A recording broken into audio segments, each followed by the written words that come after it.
Prime Minister Dr. Mustafa Madbouli held a meeting on Thursday with the Central Bank Governor, in addition to a number of ministers, including Minister of Planning, Finance and Industry. The meeting reviewed the economic situation and measures taken to embody repercussions of the Russian-Ukrainian crisis.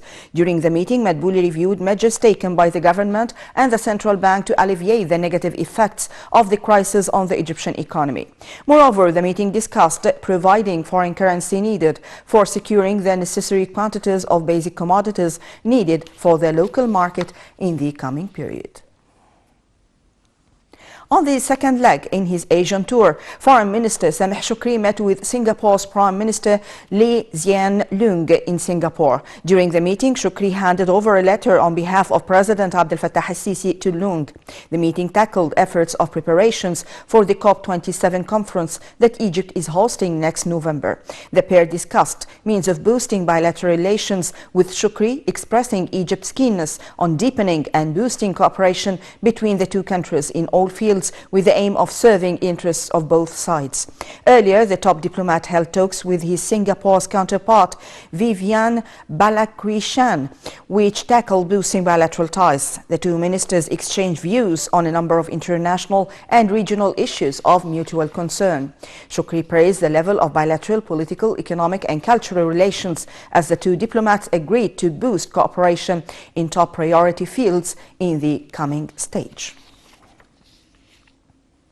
The Armed Forces Chief of Staff General Osama Askar met on Thursday with Sudan's Military Chief of Staff Lieutenant General Mohammed Othman Al-Hassan and his accompanying delegation. The meeting touched on a number of issues of mutual concern, as well as means of enhancing cooperation in different fields, especially those pertaining to the security file. Meanwhile, the delegation attended the 8th convention of the Joint Military Committee, co-chaired by the top two military officials. The convention was meant to discuss military cooperation through preparing for joint drills and exchanging theoretical and ground expertise of the armed forces of the two sides.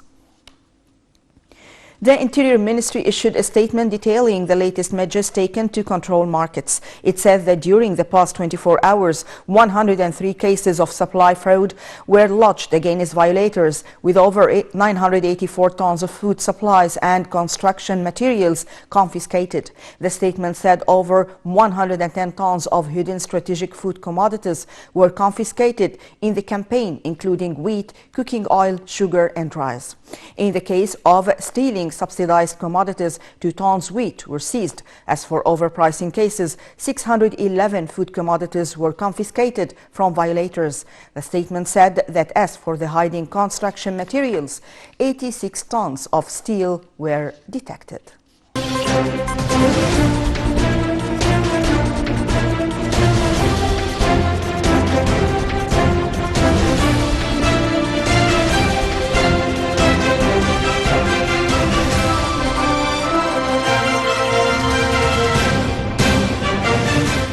And to details.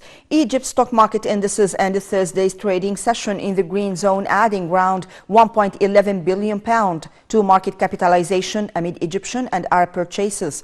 The benchmark EGX 30 index hiked 0.19%. The small and medium EGX 70 index rose 1.15%. The more expanded EGX 100 index increased 0.70%.